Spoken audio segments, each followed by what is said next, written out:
ওকে, বাংলাদেশের মধ্যযুগ।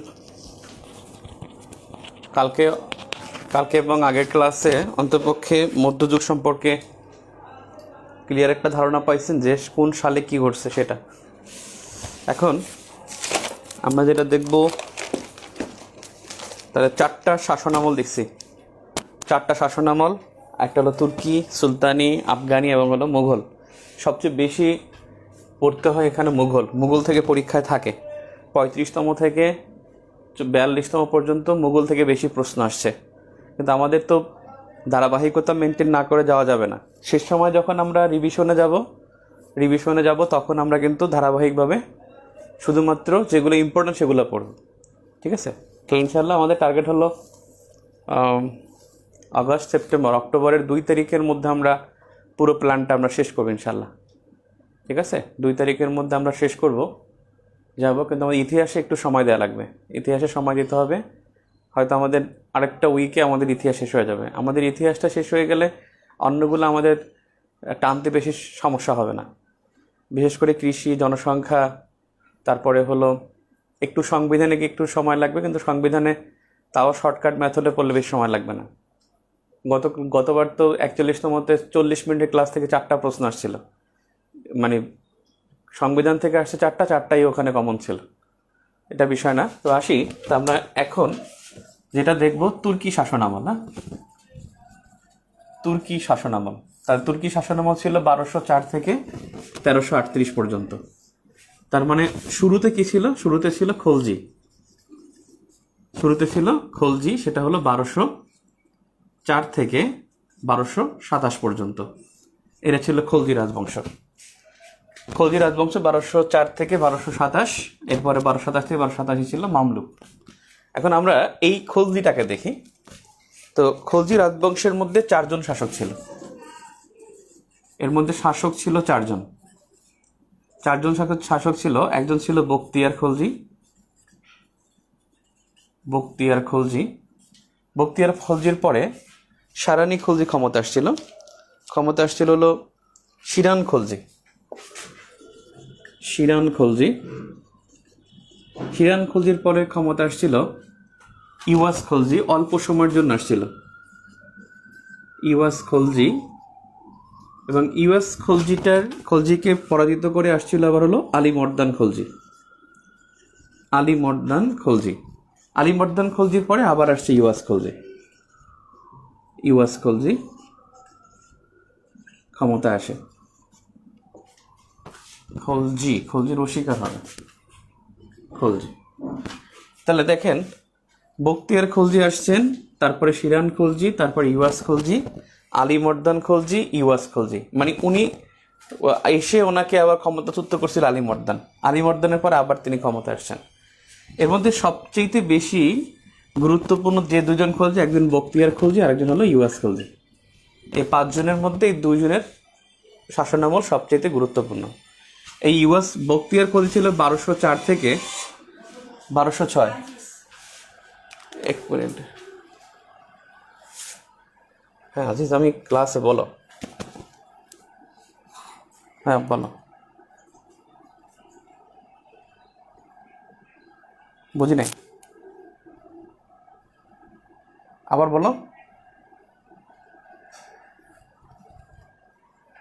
ও আচ্ছা আচ্ছা। কারণ ইকে দিবা, ওই যে কয়টায় ক্লাস, কয়টায় আমাদের মিটিং, কয়টায় ভাই? 1 মিনিট। মিটিং কি দাও নাই এখনো? আল্লাহ, এখনো বলো নাই? তাহলে মিটিং তুমি করো ওই 8টায় দাও। 8টায়, 7টায় তো সন্ধ্যায় হয়। 8টায় মিটিং দাও, আর ওই ক্লাস স্যারে দিয়ে দাও। ইরফানকে দাও। 7:30টায় তো ইরফানকে দাও। ইরফানকে বুঝাই বলো। ওকে, ঠিক আছে।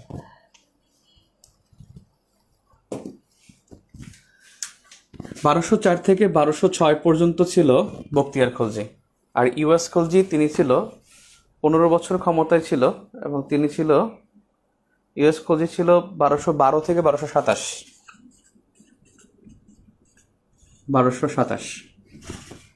1212 থেকে 1227 ছিল ইওয়াস খলজি। আর বখতিয়ার খলজি ছিল 1204 থেকে 1206 পর্যন্ত। এখন এই সময়টা আসলে বেসিক্যালি এটা মানে এই সময় এই তিনজনের মধ্যে সবচেয়ে বেশি ঝামেলা হতো। ও ক্ষমতায় যাওয়ার পরে ও আবার সরাই দেয়, ওর পরে আবার ও আসে, ও আবার ওকে সরাই আবার ক্ষমতায় আসে।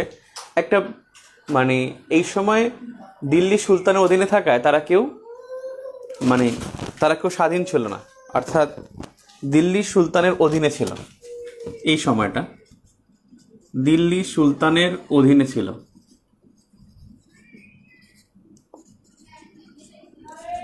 এবং এই সময় সবচেয়ে বিশৃঙ্খল অবস্থা ছিল, অর্থাৎ এই খলজি রাজবংশ এই সময় বাংলাটা ছিল মানে বিশৃঙ্খলায় পূর্ণ। বাংলা বিশৃঙ্খলায় পূর্ণ ছিল।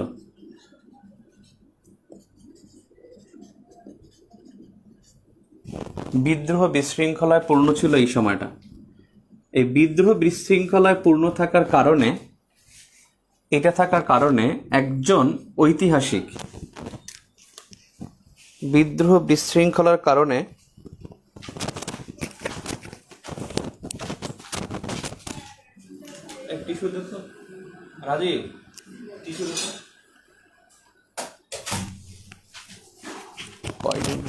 দেখতেছেন, সমস্যা নাই। বোর্ড ঠিক নাই ভাই, আল্লাহ বোর্ডটা ঘুরে কেন? এটা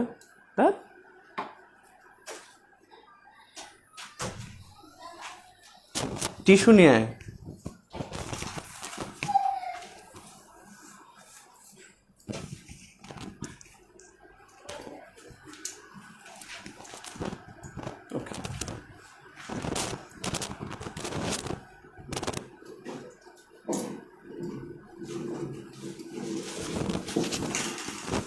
ইউএস খলজি ছিল 15 বছর।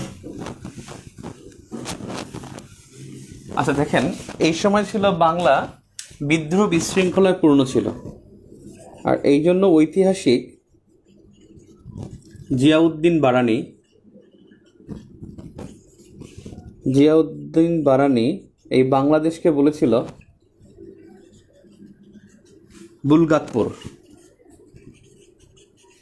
বুলগাকপুর মানে বিদ্রোহের নগরী। তাহলে বাংলাকে বিদ্রোহের নগরী বলেছিল জিয়াউদ্দিন বারানি। এবং কোন যুগের কথা বলেছিল? পরীক্ষা আসবে যে কোন শাসনামল, যে তুর্কি শাসনামলে খলজি রাজবংশের শাসনকে বলা হয়েছিল বুলগাকপুর।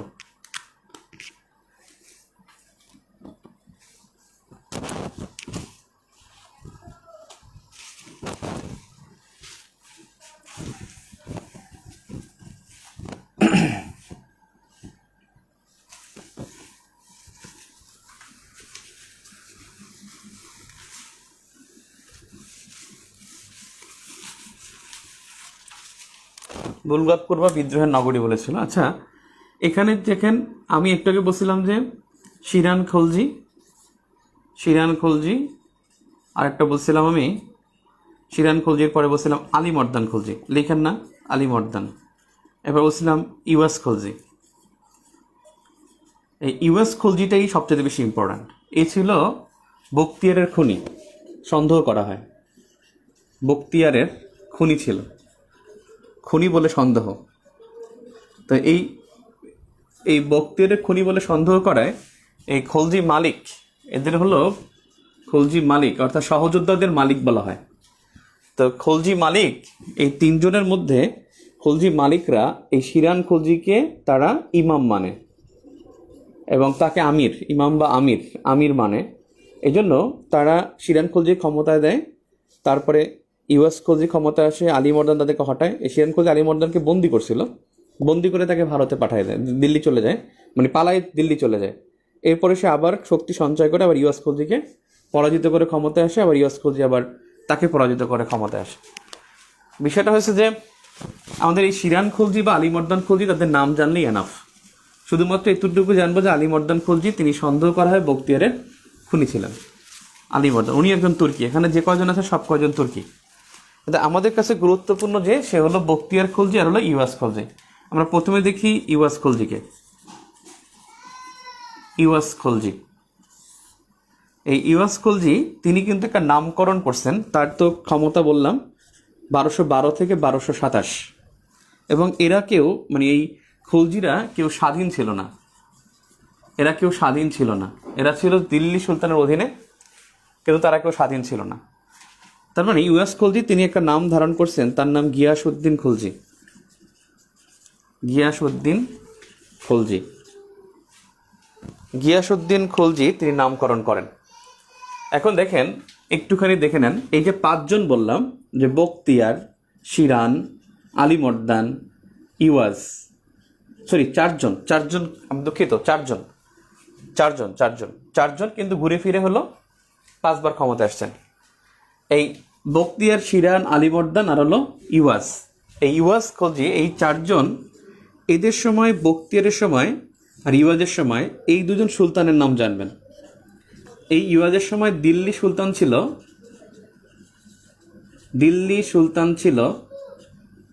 ইলতুৎমিশ। দিল্লি সুলতান ছিল ইলতুৎমিশ। আর বখতিয়ারের সময় দিল্লি সুলতান ছিল কুতুবউদ্দিন আইবেক। ইওয়াস খলজির সময় দিল্লি সুলতান ছিল ইলতুৎমিশ, আর বখতিয়ারের সময় দিল্লি সুলতান ছিল কুতুবউদ্দিন আইবেক।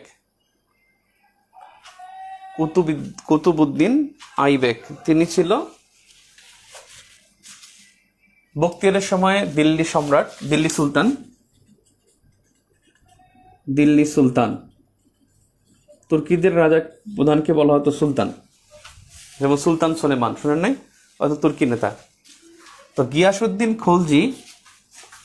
ইওয়াস খলজি গিয়াসউদ্দিন খলজি নাম ধারণ করেন।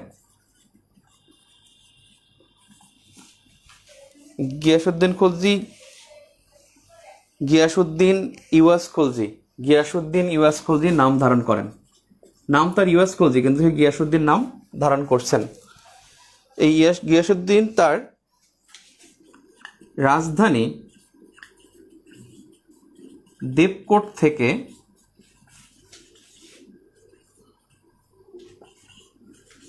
লক্ষনৌতি,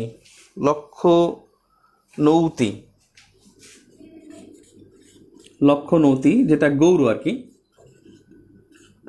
এই গৌড় স্থানান্তর করেন। তার মানে ইওয়াস খলজির রাজধানী ছিল লক্ষনৌতি অথবা গৌড়। এটা ছিল ইওয়াস খলজির রাজধানী।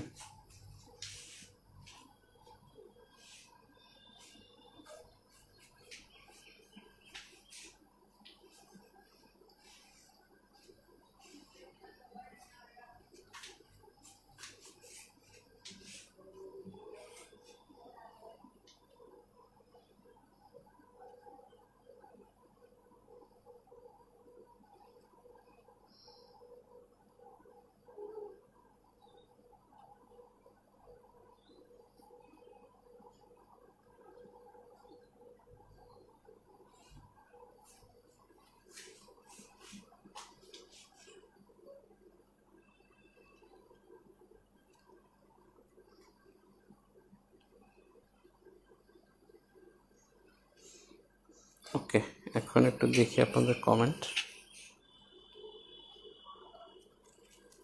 ওকে, হ্যাঁ, দেবকোট দিনাজপুর, উত্তরবঙ্গ। এখন আসেন, সুলতান ইওয়াস খলজি তিনি রাজধানী ওখানে নিয়ে গেছেন। আর এই বেটা মানে খুব সুশাসক ছিলেন, এবং তাকে বলা হয় খলজিদের মধ্যে সুশাসক। খলজিদের মধ্যে তিনি সুশাসক ছিলেন, এবং তিনি সতর্ক থাকতেন যে দিল্লির সুলতান তাকে যে কোনো সময় আক্রমণ করতে পারে। এবং তিনি যে করছেন, নৌবাহিনীর গোড়াপত্তন করেন। তাহলে বাংলায় নৌবাহিনীর গোড়াপত্তন করেন এই সুলতান, মানে তুর্কি সুলতান। তিনি হলেন মানে বাংলার যে শাসক, তুর্কি শাসক, ওদেরকে বাংলা শাসক বলে, সুলতান না, দুঃখিত, তুর্কি শাসক গিয়াসউদ্দিন ইওয়াস খলজি নৌবাহিনীর গোড়াপত্তন করেন। এবং তিনি লক্ষণবধিতে তিনি ওখানে একটা তিনি ইয়া গড়ে তোলেন, মানে একটা কেল্লা তৈরি করে তোলেন, সেটা হলো বাসনকোট দুর্গ। বাসনকোট দুর্গ নির্মাণ করেন, রাজধানীকে কেন্দ্র করে দুর্গ নির্মাণ, এবং সেটা হলো রাজধানীতে, অর্থাৎ লক্ষণৌ তীরে রাজধানীতে তিনি বাসনকোট দুর্গ নির্মাণ করেন। এবং তাকে আব্বাসীয়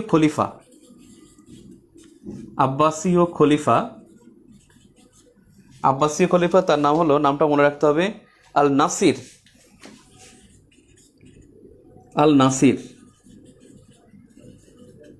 নাসির কর্তৃক, আব্বাসীয় খলিফা আল নাসির কর্তৃক স্বীকৃতি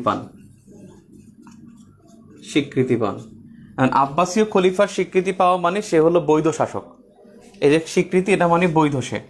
এই আব্বাসীয় খলিফা আল নাসির কর্তৃক স্বীকৃতি পান। আব্বাসীয় খলিফা কারা? আব্বাসীয়, উসমানীয়, এদের কিন্তু সবগুলোই কিন্তু রুট ওই যে মুসলমানদের, যে আব্বাসীয় উসমানীয় সাম্রাজ্য, এই সব রুট কিন্তু আপনার সৌদি আরবের সেই কুরাইশ বংশধররা। মানে রাসূল সাল্লাল্লাহু আলাইহি ওয়াসাল্লামের, অর্থাৎ রাসূল সাল্লাল্লাহু আলাইহি ওয়াসাল্লামের যে চাচা ছিল মোতালেব, এই মোতালেবের বংশধররাই আব্বাসীয় খলিফারা, মানে আব্বাসীয় রাজবংশ নামে পরিচিত ছিল। অর্থাৎ তাদের রুট কিন্তু সেই 750 খ্রিস্টাব্দে সেই রাসূল সাল্লাল্লাহু আলাইহি ওয়াসাল্লামের যে রাসূল সাল্লাল্লাহু আলাইহি ওয়াসাল্লামের চাচা মোতালেবের বংশধররাই হলো আব্বাসী খলিফার অন্তর্ভুক্ত আর কি। যাই হোক, এই আল নাসির কর্তৃক তিনি স্বীকৃতি পান। তিনি নৌবাহিনী গড়ে তোলেন, তাদের দ্বারা তিনি স্বীকৃতি পান। এই আব্বাসী খলিফা আল নাসির দ্বারা তিনি স্বীকৃতি পান। আর এখানে মনে রাখবেন 1225 সালে ইলতুৎমিশের সাথে তার একটা সন্ধি হয়। ইলতুৎমিশের সাথে সন্ধি, তিনি নিজেকে কিন্তু স্বাধীন ঘোষণা করেছিলেন, কারণ তিনি বারবার আক্রমণের শিকার হয়েছেন। নিজেকে স্বাধীন ঘোষণা করেছিল, কিন্তু এই সময়টা বাংলা স্বাধীন ছিল না, কিন্তু তিনি স্বাধীনতা ঘোষণা করেছিলেন। আর 1227 সালে ইওয়াস খলজি ইলতুৎমিশের পুত্র নাসির উদ্দিন মাহমুদের নিকট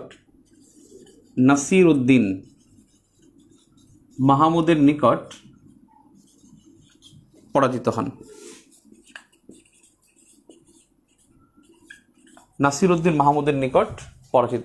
হন। এবং এই 1227 থেকে শুরু হয় এই নাসির উদ্দিন মাহমুদের শাসন শুরু হয়। 1227 থেকে শুরু হয় নাসির উদ্দিন মাহমুদের শাসন। এখন আমি বক্তিয়ারটা পড়াবো তুর্কি শাসনামলটা পড়ানোর শেষে। তাহলে খলজি 1204 থেকে 1227, এখানে 4 জন শাসক, বক্তিয়ার, শিরান, আলীমর্দান এবং ইওয়াস খলজি। এর মধ্যে গুরুত্বপূর্ণ বক্তিয়ার খলজি আর হলো ইওয়াস খলজি। এই সময় দিল্লির অধীনে ছিল, বাংলা তখন স্বাধীন ছিল না, মানে দিল্লি সুলতানদের অধীনে থাকতো, কিন্তু বাংলা স্বাধীন ছিল না। কিন্তু এরপরও কিন্তু দিল্লি শাসনের অধীনে ছিল, কিন্তু তারা সুলতানের অধীনে ছিল, কিন্তু তারা আচ্ছা হ্যাঁ আলহামদুলিল্লাহ। তো এই আর কি, তো দিল্লি সুলতানের অধীনে ছিল। তখন এখানে বিরোধপূর্ণ ছিল যে ওই বক্তিয়ার খলজির মৃত্যুর পরে ওই 3 জনের মধ্যে দ্বন্দ্ব সংঘাত লাগতো, বিদ্রোহের নগরী ছিল। আর এই জন্য ঐতিহাসিক জিয়াউদ্দিন বারানি বলছিল যে বুলগাতপুর বাংলাদেশকে, এবং বলছে যে এটা বিদ্রোহের নগরী। আর ইওয়াস খলজি তিনি 1212 থেকে 1227 পর্যন্ত 15 বছর ক্ষমতায় ছিলেন। ইওয়াস খলজি তিনি একজন খলজি মালিক ছিলেন। তিনি গিয়াসউদ্দিন ইওয়াস খলজি নাম ধারণ করেছেন, এবং তিনি এই বাংলার রাজধানী তিনি দেবকোট থেকে নিয়ে গেছেন কোথায়? লক্ষণাবতী গৌড়ে তিনি রাজধানী স্থানান্তর করেছেন। আর ইওয়াস খলজি তিনি তার ওখানে বাসনকোট দুর্গ নির্মাণ করছেন। বাসনকোট দুর্গের তিনি 3 পাশে তিনি পরিখা নির্মাণ করছেন। পরিখা মানে ছোট খাল নির্মাণ করছেন, অথবা হলো লেক তৈরি করছেন। লেক তো হবে না, লেক তো 4 দিক হইতে হবে, অর্থাৎ বাকি 3 দিকে তিনি খাল নির্মাণ করছেন, যাতে কি হয় ডাকাতরা আক্রমণ করতে না পারে। ওই খালের কারণে তারা একটা বাধাগ্রস্ত হবে। এটা এখনো অনেক জায়গায় এই খাল নির্মাণ করে থাকে, মানে লেক করে থাকে, যাতে ডাকাত বা চোর ডাকাত যেন প্রবেশ করতে না পারে বা তাড়াতাড়ি বেরোতে না পারে। তো তিনি কি করছেন, বাংলাকে শক্তিশালী করার জন্য তিনি বুঝছেন যে এখানে বাংলা শক্তি করার জন্য নৌবাহিনীর বিকল্প নাই, এবং তিনি প্রথম বাংলায় নৌবাহিনী গোড়াপত্তন করেন। এবং ইউএস খলজি বাংলাদেশের সুশাসক ছিলেন, এবং তিনি 1225 সালে ইলতুৎমিশ এখানে আক্রমণ করেছিল। তিনি জানতেন ইলতুৎমিশ আক্রমণ করবেন এবং সুলতানদের অধীনে নিয়ে যাবেন, কারণ তিনি নিজেকে স্বাধীন ঘোষণা করেছিলেন। এরপরে এখানে আক্রমণ করার পরে তিনি তাদেরকে পরাস্ত করতে পারেন, এবং ইলতুৎমিশের সাথে 25 সালে কি হয়, সন্ধি হয়ে যায় পরাস্ত করতে পারার কারণে। 27 সালে তিনি ইলতুৎমিশের পুত্র নাসিরউদ্দিন মাহমুদের কাছে পরাজিত হন। এখনই শুরু হবে আবার, এখন যেটা শুরু হবে, খলজি কিন্তু শেষ, 27 পর্যন্ত খলজি শেষ হয়ে গেল। এই ইউএস খলজির আর একটা গুরুত্বপূর্ণ দুইটা দিক আছে। তিনি ছিলেন সাহিত্যমনা। 1 নম্বরে তিনি সাহিত্যমনা ছিলেন, 2 নম্বরে তিনি খুব ইসলামী ধর্মকর্ম তিনি অনুসরণ করতেন, এবং তার সময় অনেক সুফি দরবেশরা এই বাংলায় আসতো। তিনি এই লক্ষণৌতি বা লখনৌ, এখন যেটা আমরা লখনৌ বলি, এখানে তিনি এই লক্ষণৌতিতে এখানে তিনি একটা পৃষ্ঠপোষকতা কেন্দ্র করেছিলেন, যে মুসলিম সাধক এবং সুধীদের জন্য পৃষ্ঠপোষকতা করতেন তিনি এই লক্ষণৌতিতে। এরপরে হলো মামলুকরা 1227 থেকে 1287 পর্যন্ত ক্ষমতায় ছিল, 60 বছর ক্ষমতায় ছিল। আর এই সময় 15 জন শাসক ছিল। 15 জন শাসকের মধ্যে 10 জন শাসক ছিল, 15 জন শাসকের মধ্যে 10 জন ছিল মামলুক অথবা দাসী। মামলুক বা দাসী ছিল 10 জন। এই জন্য এই শাসনামলটাকে মামলুক শাসন বলা হয়। তাহলে মামলুক শাসন বলা হয় কেন? কারণ 1227 থেকে 1287 পর্যন্ত মোট 60 বছরে এখানে ক্ষমতায় ছিল 60 বছরে এখানে ক্ষমতায় ছিল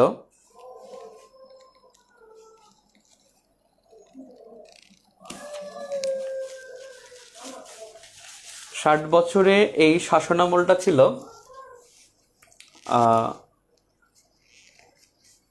60 বছরে শাসনামলে 15 জন শাসকের মধ্যে 10 জন শাসক ছিল মামলুক অথবা দাসী।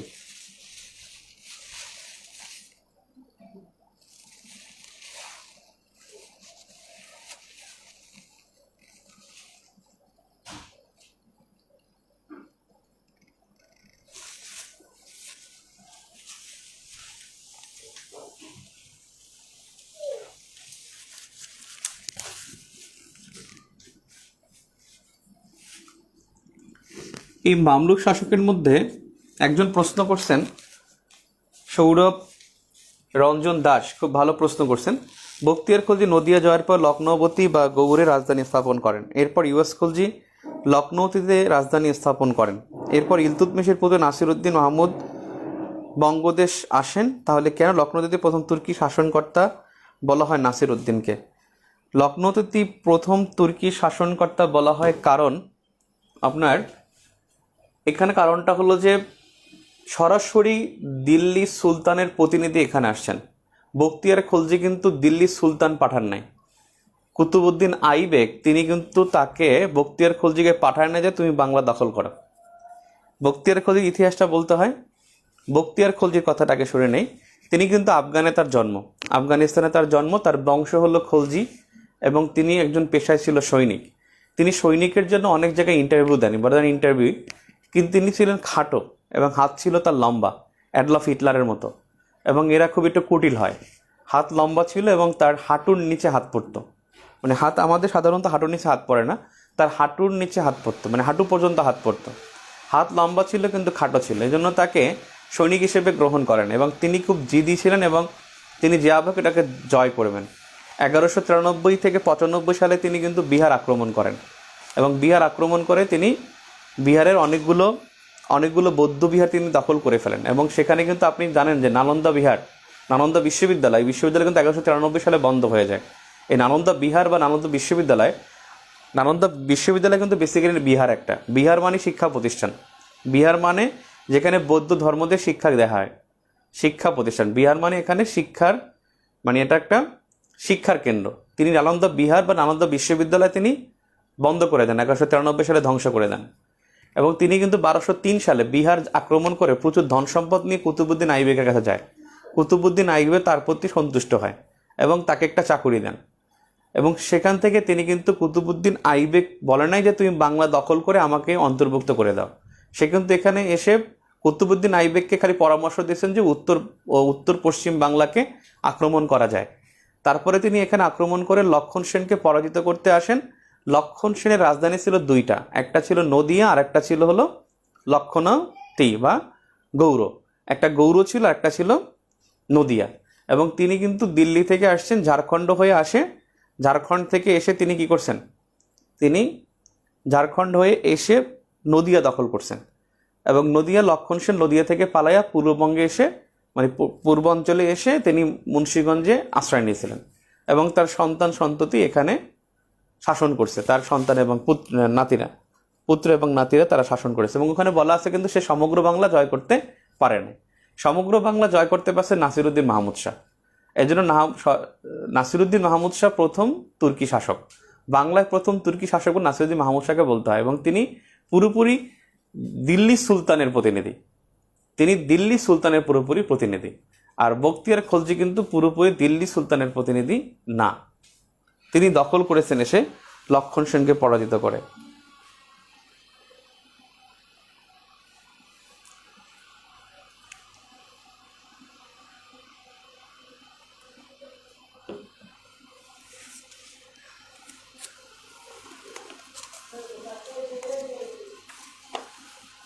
আল আমিন মুকাতিম ইতিহাস এর শুরু থেকে 2021 সাল পর্যন্ত ধারাবাহিক সেগমেন্টগুলো ক্লিয়ার করলে সুবিধা হতো। তা আমরা কি অসুবিধা করতেছি নাকি? আপনার কি মনে হয় আমরা অসুবিধা করতেছি?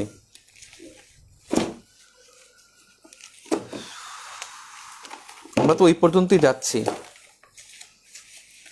আমরা বসে নেই, আমরা সেদিকেই যাচ্ছি।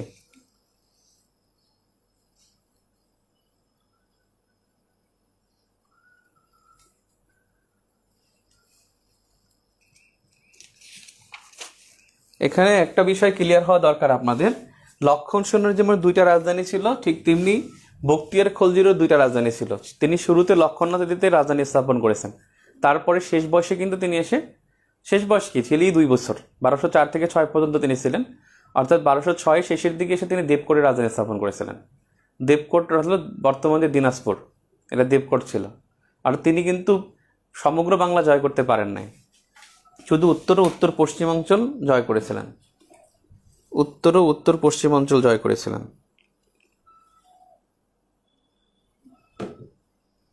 সমগ্র বাংলা জয়কারী ইলিয়াস শাহ না, আরে আল্লাহ, আর এক জায়গায় আসছে।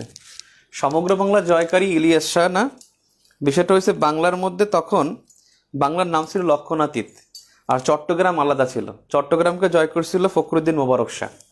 আর ফখরুদ্দিন মোবারক শাহ চট্টগ্রাম জয় করে তিনি কিন্তু সোনারগাঁয়ের বাইরে আবার লক্ষণাতীতে তিনি যাইতে পারেন নাই। ইলিয়াস শাহ লক্ষণাতীতে আসছেন এবং চট্টগ্রামও জয় করছেন সুলতানি আমলে, এটা তার তুর্কি আমল না। তাহলে মামলুক শাসন ছিল এইটা। এই মামলুকদের মধ্যে প্রথম যিনি আসছেন তিনি হলেন নাসিরউদ্দিন মাহমুদ। মামলুক দেখি, মামলুকরা ছিল দাস। মামলুক মানে দাস, তবে নাসিরউদ্দিন কিন্তু দাস না। 15 জনের মধ্যে 10 জন ছিল দাস।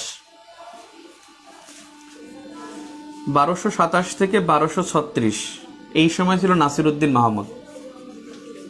এই সময় ক্ষমতা ছিল নাসিরউদ্দিন মাহমুদ এবং ইনি কিন্তু ইলতুৎমিশের পুত্র। ইলতুৎমিশের পুত্র এবং তিনি ছিলেন কিন্তু বাংলায় প্রথম তুর্কি শাসক। বাংলায় প্রথম তুর্কি শাসক 1236 সালে ইলতুৎমিশের মৃত্যু হয়। ইলতুৎমিশের মৃত্যু হয় এবং মৃত্যুর পরে নাসিরউদ্দিন মাহমুদ শাহ দিল্লি চলে যায়। আর তখনই সেই সুযোগে ক্ষমতায় নেয় 1236 থেকে 1245 পর্যন্ত। 1236 থেকে 1245 পর্যন্ত 1236 থেকে 1245 পর্যন্ত 9 বছর ক্ষমতা থাকে তুগরল খান। তুগরল খান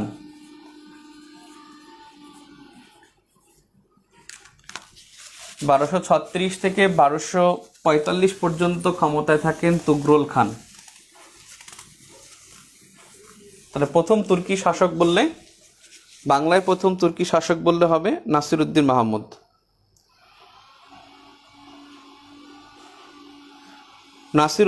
স্যার জিয়াউদ্দিন একজন প্রশ্ন করছেন, গেল কই?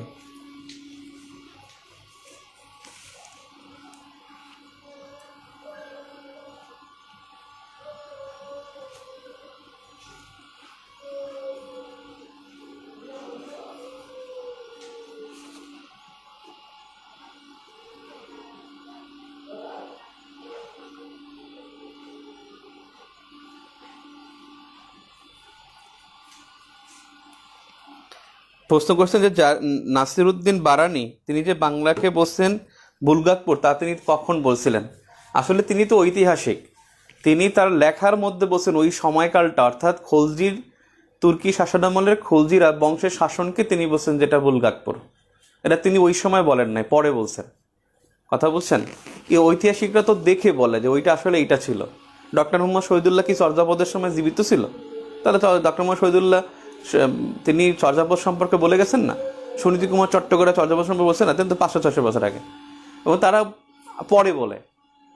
পরে বলে থাকে, ওই সময়টাই বলছে, মানে যে খলজি রাজবংশটা, খলজি আমলটাই ছিল বুলগাকপুর। কথা বুঝছেন? তিনি একজনকে মেনশন করে বলেন নাই।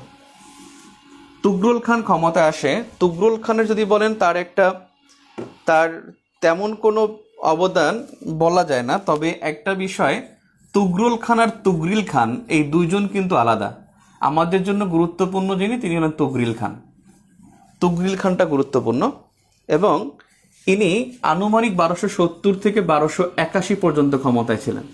এবং এই তুগরুল খান আর তুগরিল খান ভিন্ন জিনিস। এবং তিনি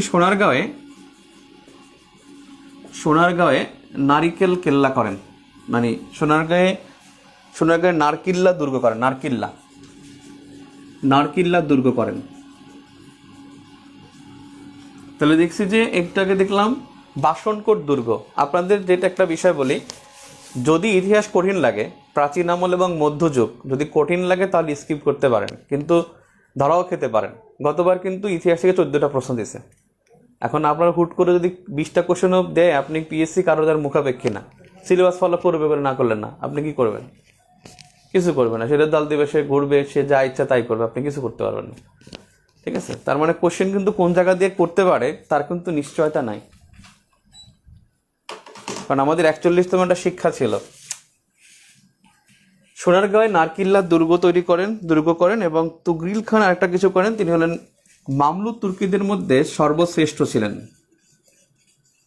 মামলুক তুর্কিদের মধ্যে সর্বশ্রেষ্ঠ শাসক ছিলেন।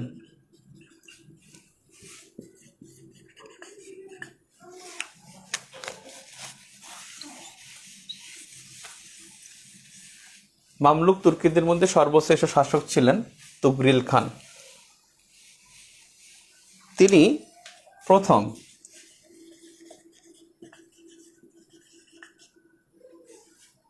প্রথম উত্তর পশ্চিম বাংলা ঢাকা ফরিদপুর জয়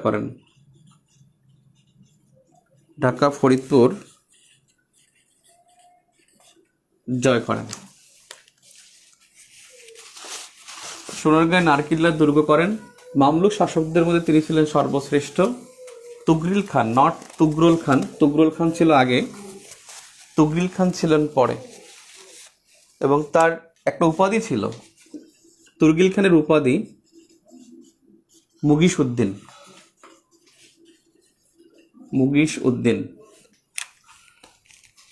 উদ্দিন ছিল তার উপাধি। 1287 খ্রিস্টাব্দ, এই 1287 খ্রিস্টাব্দে বুগরা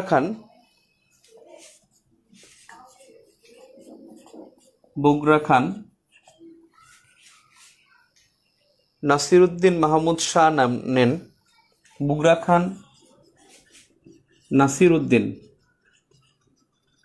মাহমুদ শাহ নাম ধারণ করেন। নাসিরউদ্দিন মাহমুদ শাহ তার আসল নাম কিন্তু বগুড়া খান।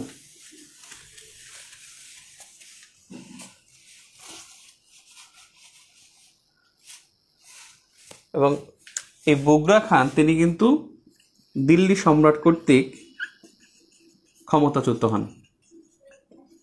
সম্রাট কর্তৃক ক্ষমতাচ্যুত হন, দিল্লি সম্রাট কর্তৃক ক্ষমতাচ্যুত হন।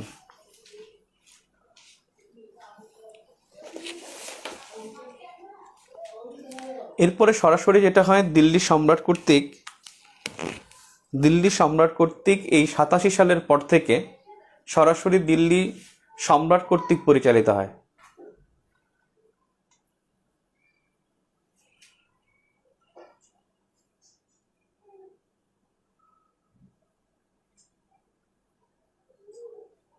নাসিরউদ্দিন মাহমুদ 1229-এ মারা যায়। দৌলত, এই জায়গায় ভুল করেছেন বা একটু চেক দেন, বুঝি নাই তো কি 1229 কি হয়েছে? তো নাসিরউদ্দিন মাহমুদ মারা গেছে, মারা গিয়ে তো আমরা কোনো কথা বলি নাই, মারা যাইতেই পারে, সমস্যা কি?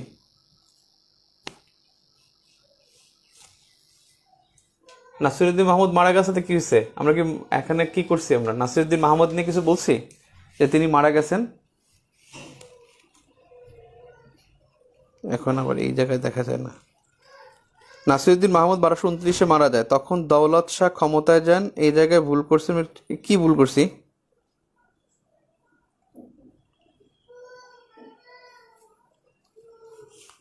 বগুড়া খান তো ইলতুৎমিশের পুত্র না, ইলতুৎমিশের পুত্র তো হলো নাসিরউদ্দিন মাহমুদ। নাসিরউদ্দিন মাহমুদ নাম ধারণ করছেন। নাসিরউদ্দিন মাহমুদ তো হলো 1236-এ শেষ, আর ইলতুৎমিশ মারা গেছে 1236-এ। নাসিরউদ্দিন মাহমুদ তো মারা যায় নাই। ও, নাসিরউদ্দিন মাহমুদ মারা যায় 1229 সালে, তাই না? 36 পর্যন্ত ক্ষমতা ছিলেন না নাসিরউদ্দিন মাহমুদ।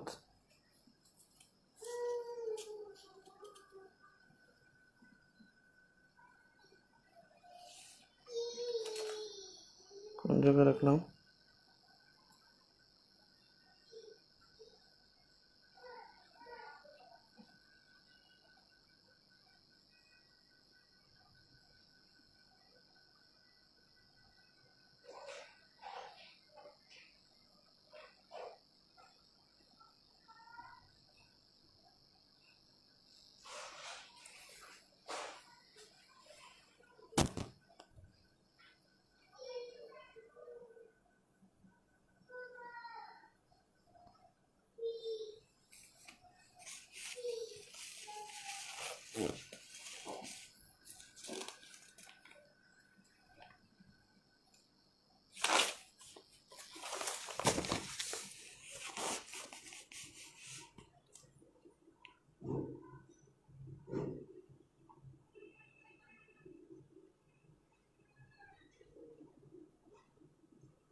এখানে ইতিহাস বইতে তো তার মৃত্যুর কোনো খবর নাই। ইতিহাস বইতে নাসিরউদ্দিন মাহমুদের মৃত্যুর কথা তো বলা নাই। নাসিরউদ্দিন মাহমুদ নাম ধারণ করছেন, ইতিহাসে 2 জন নাম, মানে ইতিহাসের প্রচুর নাম ধারণ করে। নাসিরউদ্দিন মাহমুদ শাহ, আবার ইসেও দেখবেন আপনি, সুলতানি আমল নাসিরউদ্দিন মাহমুদ শাহ আছে। নাসিরউদ্দিন মাহমুদ একজন, আর নাসিরউদ্দিন মাহমুদ শাহ নাম ধারণ করছে বুগরা খান। আর নাসিরউদ্দিন মাহমুদ তো আগেই ছিল 1227 থেকে।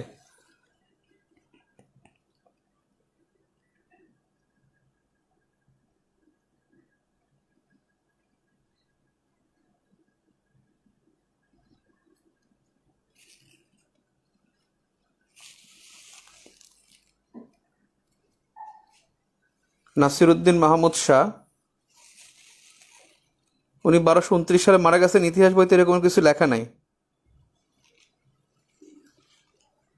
নাসিরউদ্দিন মাহমুদ 1229-এ মারা গেছেন এমন কোনো রেকর্ড তো নাই।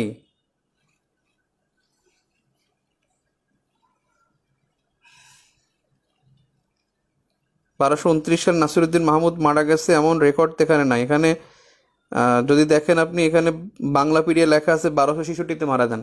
খামাখা গ্যাঞ্জাম করেন, মেজাজটা খারাপ হয়। নাসিরুদ্দিন মাহমুদ 1229-এ মারা যান নাই, উনি মারা গেছে 1266 সালে। কোথায় পাইছেন এগুলা? মারা গেছে ইলতুৎমিশ 1236 সালে। শুধু শুধু সময়টা নষ্ট করলেন। দিল্লি সম্রাট বুগরা খান নাসিরুদ্দিন মাহমুদ শাহর নাম ধারণ করে। যেমন দেখেন জালাল খান পড়ছেন না আফগান আমলে গতকালকে, জালাল খান কি নাম ধারণ করছেন? ইসলাম খান নাম ধারণ করছেন। তারপরে একটু পরে দেখবেন যে যিনি হলেন যে ফিরোজ শাহ, সুলতান শামসুদ্দিন ফিরোজ শাহ, তার কিন্তু নাম হলো ফিরোজ ইদগিত। যেমন অনেক আছে, আপনি ইতিহাসে দেখবেন অনেকে নাম ধারণ করে, নিজেকে ওই নামে পরিচয় দেয়। ইতিহাসে এই বিষয়গুলো আছে।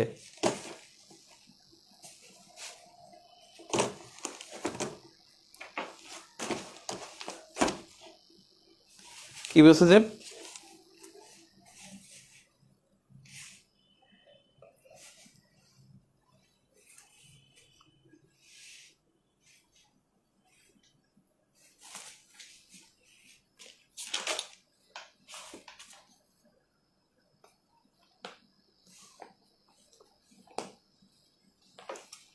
আরে এখানে তো ইলিয়াস শাহী বংশের সেইটাকে নিয়ে আসছেন নাকি আপনি?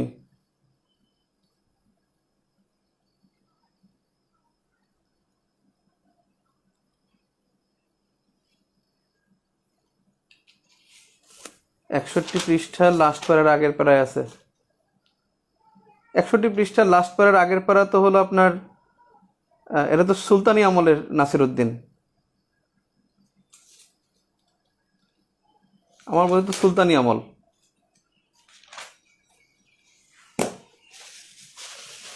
কি যে ভেজালটা করতেছে। নাসিরুদ্দিন মাহমুদ শাহ 1227 সালে ক্ষমতায় ছিল। ইলতুৎমিশের অসুস্থতা শুনে তিনি চলে গেছেন, আরেকজনকে দিয়ে গেছেন, তারপর আবার ক্ষমতায় আসছেন। এরপর তিনি মৃত্যুর সময় চলে যান, আরেকজন ক্ষমতা নেন। তাহলে 1236 তো হয় না, 1227 থেকে 1236 হয় না? যা বলছি তাই তাই করেন, চালাকি করেন না। এবারে দেখেন মামলুক শাসন শেষ, তারপর হলো তুর্কিদের সরাসরি সুলতানরা ক্ষমতা নেয়। সেখানে একজন সম্পর্কে জানেন, তিনি হলেন ফিরোজ 1301 থেকে 1322। যেটা জানতে হবে সেটা জানেন, 1301 থেকে 1322।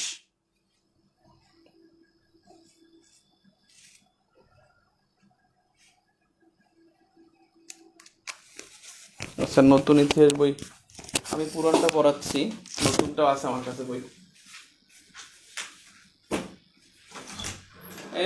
রাজীব,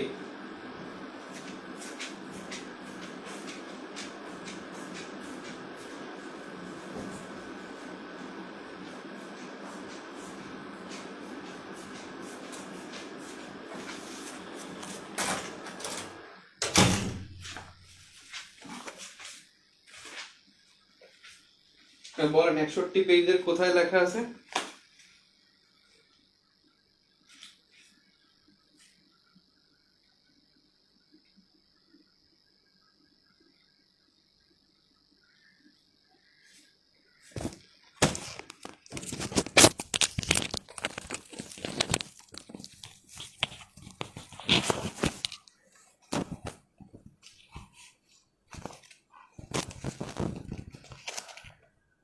উনি যেটা পড়ছেন ঠিক আছেন, আমি পড়ে শোনাই কি লেখা আছে।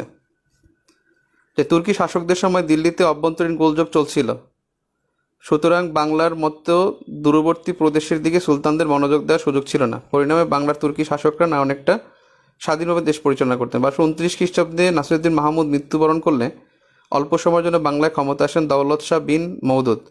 বাংলায় অর্থাৎ লক্ষণৌতির প্রথম তুর্কি শাসনকর্তা ছিলেন নাসিরুদ্দিন মাহমুদ। তিনি ছিলেন দিল্লির ইলতুৎমিশের পুত্র। 36 খ্রিস্টাব্দে ইলতুৎমিশের মৃত্যু হলে দিল্লিতে গোলযোগ দেখা যায়। এই সুযোগে আওয়ার খান আইবক লখনৌতির ক্ষমতা দখল করে নেন, কিন্তু অল্পকাল পরেই বিহারের শাসনকর্তা তুগান খানের হাতে পরাজয় ঘটে। 1245 খ্রিস্টাব্দে 9 বছর বাংলা শাসনকর্তা ছিলেন তুগান খান। এই নতুন বইতে লেখা আছে 1229-এ তিনি মারা গেছেন। তো বাংলা পিডিএ বলা আছে যে তিনি মারা গেছেন 1266 সালে।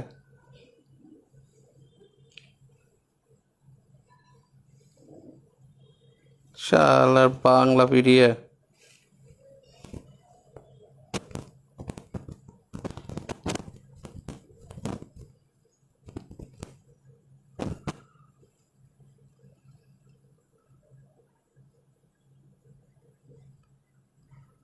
এখানে আবার লেখা আছে নাসিরউদ্দিন মাহমুদ 1240-1263 ছিলেন দিল্লির মামলুক সুলতানদের অষ্টম সুলতান।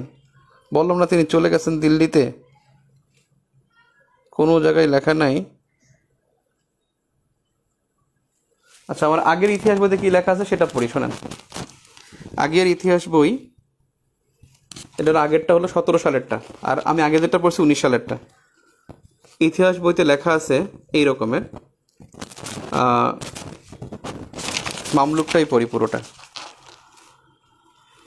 ইউএস খলজির মৃত্যুর পর থেকে 1227 খ্রিস্টাব্দ পর্যন্ত 60 বছর বাংলা দিল্লি সুলতান মুসলমান শাসকদের একটি প্রদেশে পরিণত হয়। এই সময় 15 জন শাসককর্তা বাংলা শাসন করেন। এদের 10 জন ছিলেন দাস।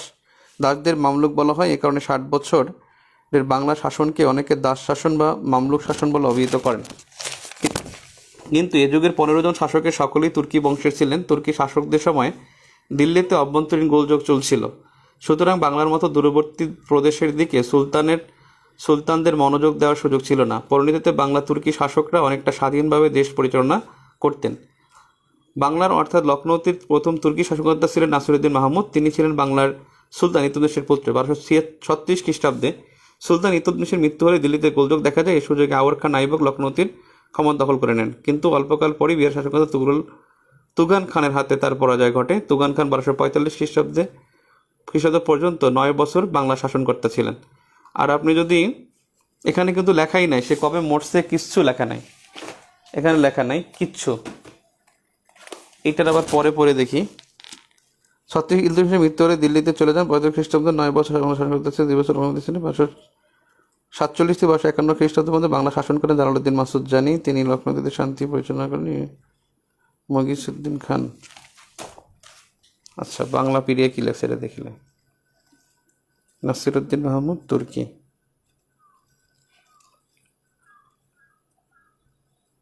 বাংলা পিডিএ। শালার ইতিহাস বই দেখছেন, একটা এডিশনে একসাথে আর একটা এডিশন মিলে না। শালার সাধারণ জ্ঞান একটা খাটাস জিনিস একটা।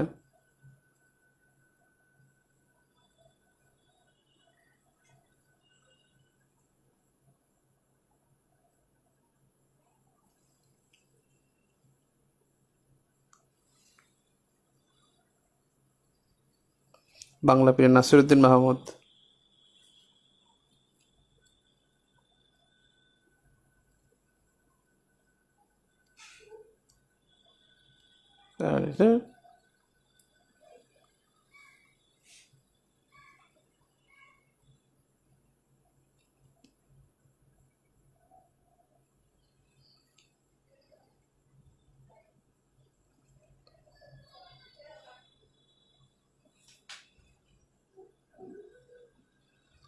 নাসিরউদ্দিন মাহমুদ ছিলেন মামলুক সুলতানের অষ্টম সুলতান। তিনি নাসিরউদ্দিন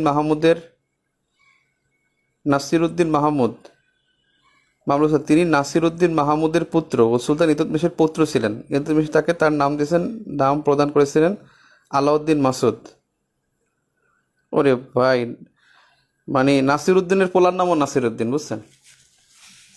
মানে নাসিরউদ্দিন মাহমুদ ছিলেন নাসিরউদ্দিন মাহমুদের পুত্র এবং সুলতান ইলতুৎমিশের পৌত্র।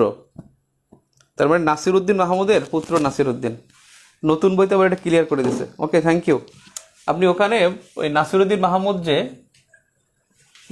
মাহমুদ ক্ষমতা লেখেন 1227 ডট দিয়ে রাখেন, ওটা আইব না পরীক্ষায়। 1227 থেকে তিনি ক্ষমতা ছিল। 1301 থেকে 1322 তখন ক্ষমতা আসছেন ফিরুজ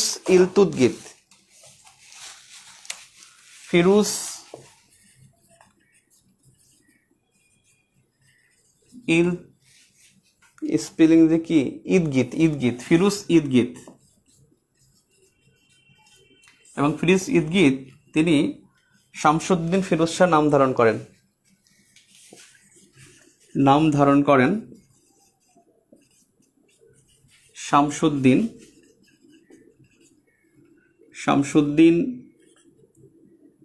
ফিরোজ শাহ। শামসুদ্দিন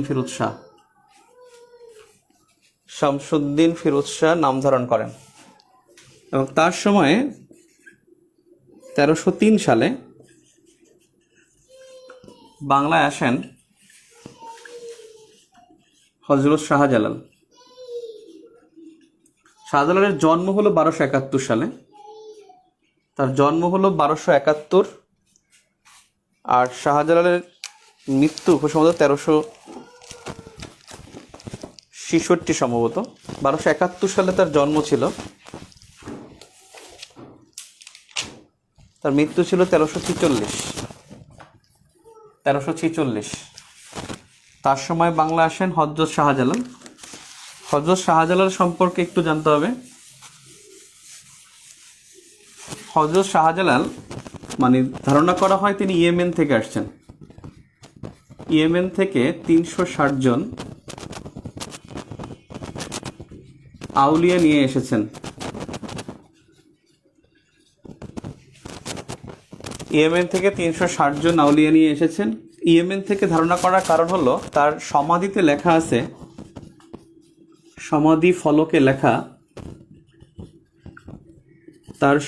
ফলকে লেখা ইয়ামিনী দিয়াই। তার সমাধিতে লেখা আছে সুহেলি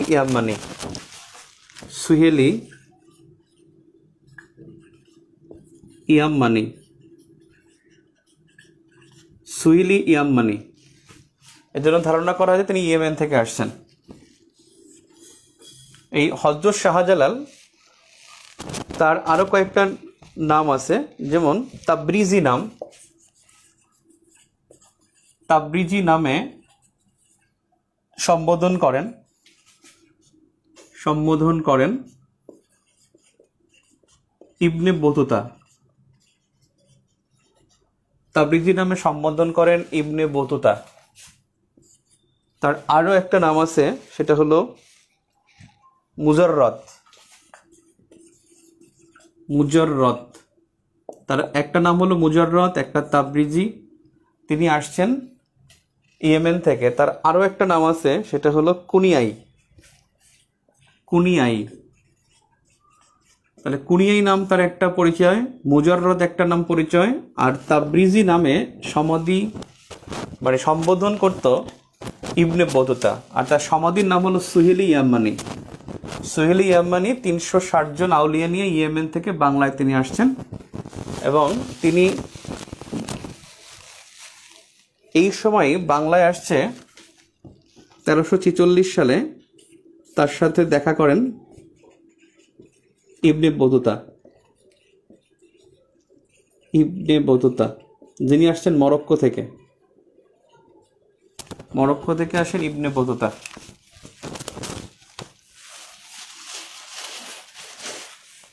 এই তুর্কি শাসনামলের মধ্যে উল্লেখযোগ্য সর্বশেষ শাসক ছিল শামসুদ্দিন ফিরোজ শাহর সময় 1301 সালে বাংলা আসেন হযরত শাহজালাল। শাহজালালের জন্ম 1271 আর মৃত্যু হলো 1346, এবং তিনি ধারণা করা হয় আসছেন ইয়েমেন থেকে।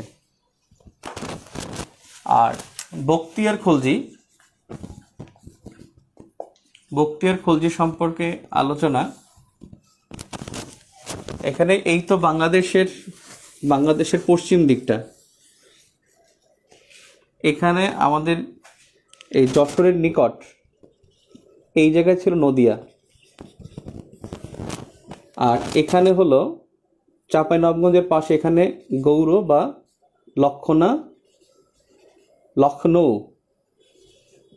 লখনৌ তিতি। তো লক্ষণ সেন বাংলায় যখন ক্ষমতায়, তার রাজধানী ছিল দুইটা, একটা ছিল নদিয়া আর একটা ছিল গৌর লক্ষণাতীত তার রাজধানী। এই নদিয়া ছিল তার দ্বিতীয়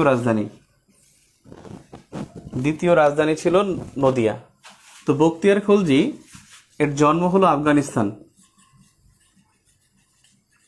জন্ম আফগানিস্তান। বখতিয়ার খলজির বংশ খলজি, তিনি জাতি হিসেবে একজন তুর্কি, পেশা হিসেবে একজন সেনা, পেশা হিসেবে সৈনিক, আর দৈহিক গঠনে অ্যাডলফ হিটলারের মতো, খাটো, হাত লম্বা, খাটো এবং হাত লম্বা। বোর্ড ঠিক আছে।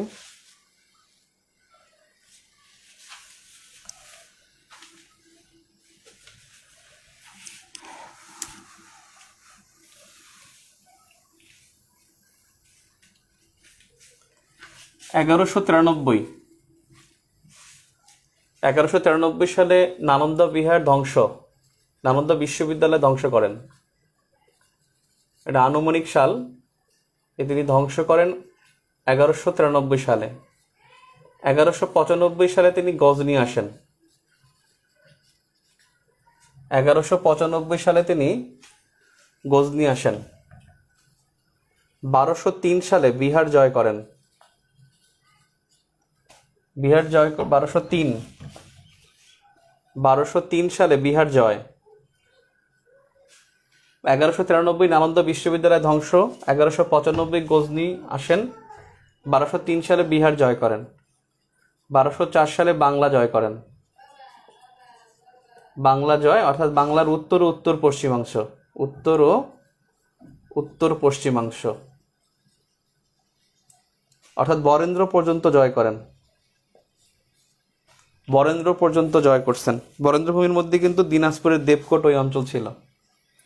তাহলে 1204 সালে বাংলা জয়, 1203 সালে বিহার জয়, 1195 গজনি আসেন, আর 1193 সালে তিনি নালন্দা বিশ্ববিদ্যালয় ধ্বংস করেন। এই নালন্দা বিশ্ববিদ্যালয় কিন্তু 800 বছর বন্ধ ছিল, অর্থাৎ 1193 সাল থেকে 2014 পর্যন্ত বন্ধ ছিল। 1193, তার মানে 9 আছে কতকাল, 9, হ্যাঁ 9, 11, 2,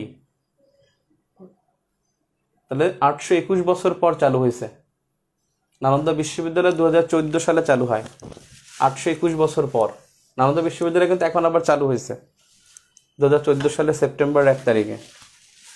এখন যে বিষয়টা হলো যে এখানে আসার জন্য তার পথ ছিল কি, তেলিয়াগিরি, তেলিয়াগিরি এ সিকরিগড়। আর এই নদিয়া আসার জন্য বখতিয়ার খলজি, এই জায়গা হলো ঝাড়খণ্ড। এই ঝাড়খণ্ড থেকে এই জায়গাটা হলো বনভূমি। এই বনভূমির ভিতর দিয়ে আসেন। ইতিহাস এটা আপনি পড়ছেন। অর্থাৎ লক্ষণ সেন তখন সেন বংশীয় সর্বশেষ রাজা। তিনি প্রথম রাজধানী ছিল গৌড়, আর দ্বিতীয় রাজধানী হলো নদিয়া, তার 2টা রাজধানী। এবং শাস্ত্র মতে লক্ষণ সেনকে বলছে যে জ্যোতিষীরা যে তার নদিয়া থাকাটা তার জন্য ঠিক হবে না, কিন্তু তারপরও তিনি এখানে ছিলেন এবং তিনি খুব সুরক্ষিত রেখেছেন এই তেলিয়াগিরি সিকরিগড় পথ। সেই পথ তিনি সুসজ্জিত রেখেছেন। আর বখতিয়ার খলজি তিনি খুব চালাক মানুষ। তিনি ঝাড়খণ্ড থেকে বনভূমির ভিতর দিয়ে তিনি এখানে আক্রমণ করেছেন। অর্থাৎ এই জায়গায় তিনি আসেন এবং তিনি খণ্ড খণ্ড আসেন। 17 থেকে 18 জন সৈনিক নিয়ে তিনি এই রাজপ্রাসাদে ঢুকে পড়েন, নদিয়া রাজপ্রাসাদে ঢুকে পড়েন। এখানে 17 থেকে 18 জন সৈনিক নিয়ে, এবং সেটা ছিল দুপুরবেলা, সময়টা ছিল দুপুরবেলা। এবং এখানে আসেন তিনি বণিক হিসেবে, ঘোড়ার বণিক হিসেবে তিনি প্রবেশ করেন। এবং এখানে প্রবেশ করে তিনি অরক্ষিত এই রাজপ্রাসাদের ভিতরে বিদ্রোহ করেন। এবং লক্ষণ সেন নদিয়া থেকে ইতিহাস বইতে একটা জায়গায় লেখা আছে যে তিনি মুন্সিগঞ্জে চলে যান, অর্থাৎ বর্তমান যে বিক্রমপুর গিয়ে আশ্রয় নেন। এবং বিক্রমপুর সহ এখানে ইতিহাস বইতে এটাও বলা আছে যে তখন বাংলার পূর্বাংশ অর্থাৎ পশ্চিমাংশ এবং উত্তর পশ্চিম এই জায়গাটা তো বখতিয়ার খলজি দখল করে ফেলছে।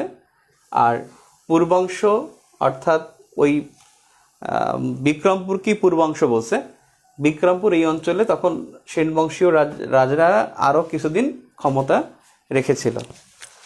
সেন বংশীয় রাজারা আরও কিছুক্ষণ ক্ষমতা রেখেছিল। আর এই বখতিয়ার খলজির তিনি কিন্তু রাজধানী, বখতিয়ার খলজি এইখানে ছিল তার প্রথম রাজধানী বখতিয়ারের, আর তার দ্বিতীয় রাজধানী ছিল দেবকোট। দেবকোট ছিল দ্বিতীয় রাজধানী। ফোনটা গেল ভাই। তুর্কি আমার নাসিরউদ্দিন সময়টা নষ্ট করলো। নাসিরউদ্দিন মাহমুদ, ওরে নাসিরউদ্দিন, বাপের নামও যা পোলার নামও তা।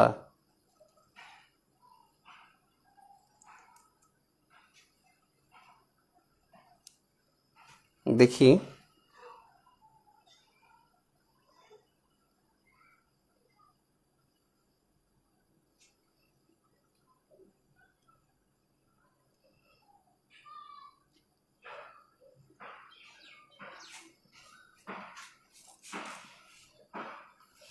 বাংলার উত্তর পশ্চিম, আরে উত্তর পশ্চিম অংশ, তারপরে ঢাকা ও ফরিদপুর আলাদা, এটা বরেন্দ্র হবে কেন?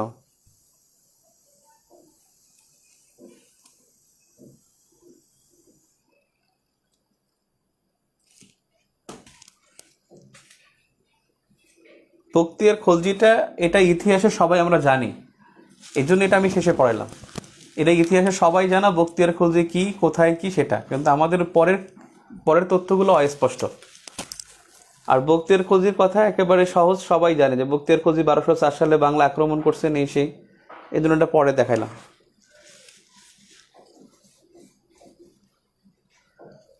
তাহলে খলজি বংশের ছিল 4জন, এরপরে মামলুক আসছিল 15 জন। মামলুকের পরও কিছু সময়, যেমন শামসুদ্দিন ফিরোজ শাহ, যিনি নাম ধারণ করছেন যে ফিরোজ ইদগিত, এই ফিরোজ ইদগিত কিন্তু মামলুকও ছিল না, খলজিও ছিল না। তিনি সরাসরি তুর্কি শাসনের, মানে তুর্কি সুলতানের অধীনে ছিল। তিনি মামলুক ছিলেন না, তিনি মামলুক বংশীয় ছিলেন না, তিনি খলজিও ছিলেন না। এখন কয়েকটা প্রশ্ন করলে আমার মনে হয় একটু কমপ্লিট হয়ে যাবে। তাহলে বখতিয়ার খলজি তিনি কিন্তু আফগানিস্তানে তিনি উচ্চাভিলাষী সৈনিক ছিলেন, তিনি খুব উচ্চাভিলাষী ছিলেন। সৈনিক পদে তিনি চাকরি চাইছেন, চাকরি পান নাই, তাই তিনি খেপে গেছেন এবং এখানে নদিয়া বা নবদ্বীপে তিনি অনেক লোককে তার অনুসারী করে ফেলেন। এরপরে তিনি নদিয়া আক্রমণ করার চেষ্টা করেন এবং নদিয়া ছিল বর্তমান যে কুষ্টিয়ার কাছে, আর গৌড় ছিল বর্তমান চাঁপাইনবাবগঞ্জের পাশে। অর্থাৎ দুইটা রাজধানী ছিল লক্ষণ সেনের, তিনি দ্বিতীয় রাজধানী আক্রমণ করছেন। আর লক্ষণ সেন তখন নদিয়াতেই ছিল এবং নদিয়া থেকে তিনি বিক্রমপুরে চলে যান।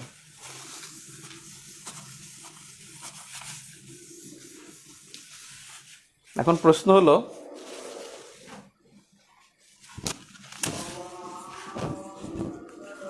বাংলায় প্রথম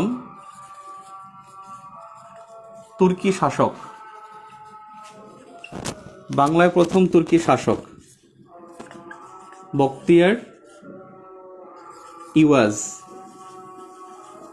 বখতিয়ার খলজি, ইওয়াজ খলজি, নাসিরউদ্দিন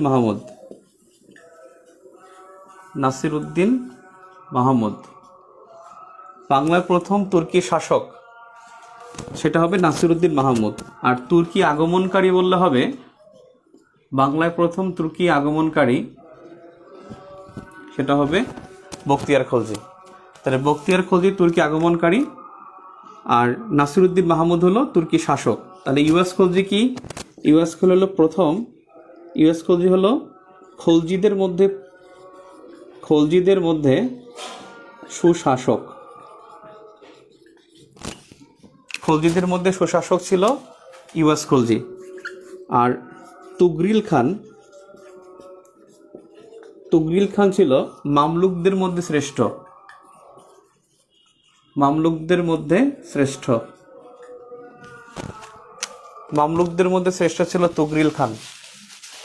বাংলায় প্রথম তুর্কি শাসক বখতিয়ার খলজি, তুর্কি আগমনকারী, আর তুর্কি শাসক বলে নাসিরউদ্দিন মাহমুদ।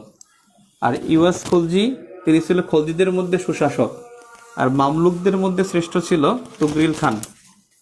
নাম্বার 2,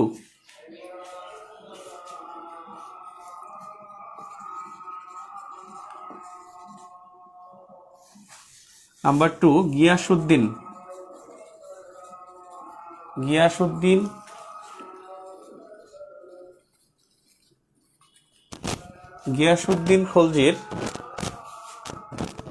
গিয়াসউদ্দিন খলজির রাজধানী ছিল ক নদিয়া, খ লখনৌ তিতি, গ দেবকোট,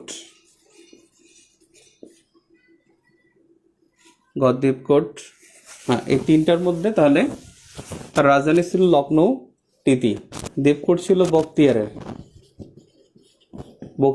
আর নদিয়া ছিল লক্ষণ সেনের দ্বিতীয় রাজধানী।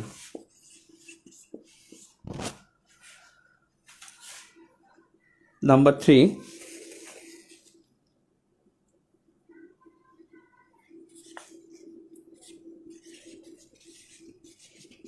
বখতিয়ার নদিয়া আক্রমণ করেন গজনি থেকে, বিহার থেকে, ঝাড়খণ্ড থেকে।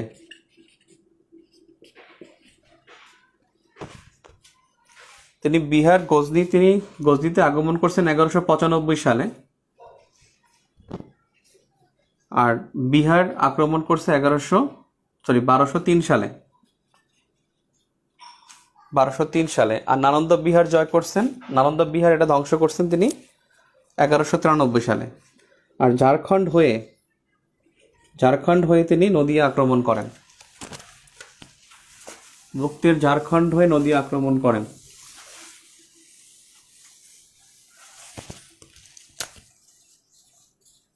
নাম্বার 4,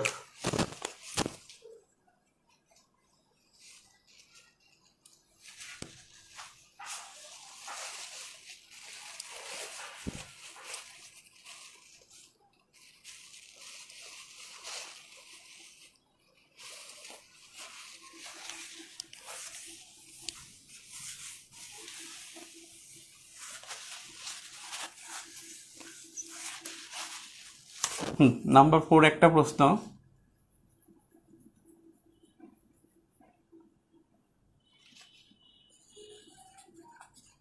মামলুক শাসন কত বছর ছিল? 23 বছর, 60 বছর, 23 বছর, 60 বছর, 45 বছর। তার মানে বাংলায় মামলুক শাসন ছিল 60 বছর, 23 বছর ছিল খলজি, আর 45 বছর অর্থাৎ 1287, 45 হবে না, তাহলে হবে 51 বছর, 87 থেকে 1338। এই 51 বছর ছিল হলো তুর্কি সুলতানের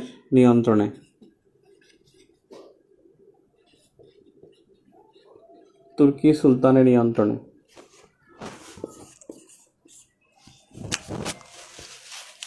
মামলুক ছিল দাস, খলজিরা ছিল মালিক।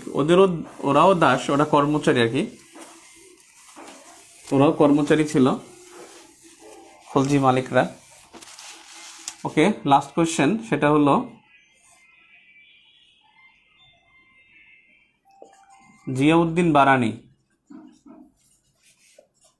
ঐতিহাসিক জিয়াউদ্দিন বারানি একজন ভারতীয়, একজন মরক্কোর অধিবাসী, নাকি ইয়েমেনের অধিবাসী,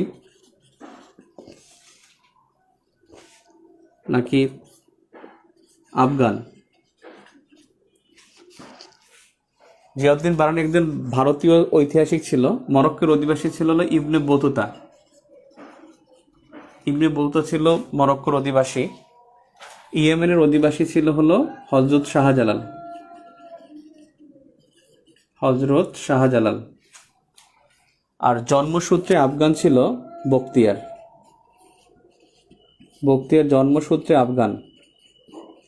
কিন্তু তুর্কি ভাষায় যারা কথা বলে এই ভাষীরা হলো জাতি হিসেবে তুর্কি। বখতিয়ার খলজি জাতি হিসেবে একজন তুর্কি, কারণ তুর্কি ভাষায় তিনি কথা বলতেন। যেমন আরবিতে কথা বললে আরব, তুর্কিতে কথা বললে তুর্কি। তিনি কিন্তু একজন আফগান, অর্থাৎ জন্মসূত্রে তিনি একজন আফগান, জাতি হিসেবে তিনি একজন তুর্কি, আর বংশ হলো খলজি। এখন স্বাধীন সুলতানি আমল,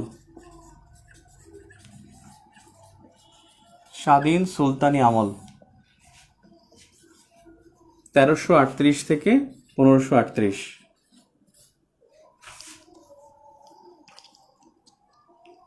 এই স্বাধীন সুলতানি আমল প্রথম শুরু হয় হলো সোনারগাঁও থেকে।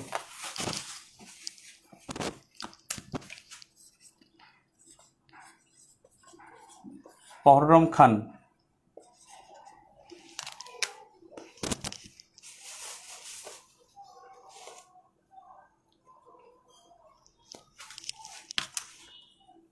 খান বা বাহরাম খান, এই বাহরাম খানের একজন বল্লম রক্ষক বা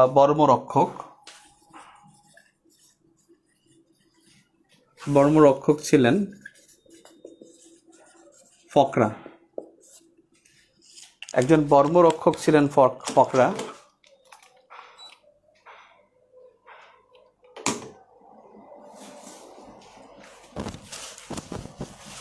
তো 1338 সালে, এখানে ভাগটা তো আমরা আগের ক্লাসে দেখছিলাম, 1338 সালে তুর্কিদের পতন হয়। তুর্কিদের পতন হয় 1338 সালে। এই পতনটা যে করেন তিনি হলেন, এই পতন যিনি করেন তিনি ফখরুদ্দিন মোবারক শাহ। ফখরুদ্দিন মোবারক শাহ 1338 সালে তুর্কিদের পতন করেন শুধু সোনারগাঁও থেকে তিনি পতন ঘটান। কিন্তু লখনৌ তিতিতে তখনও কিন্তু তুর্কিরা ক্ষমতায় ছিল। লখনৌ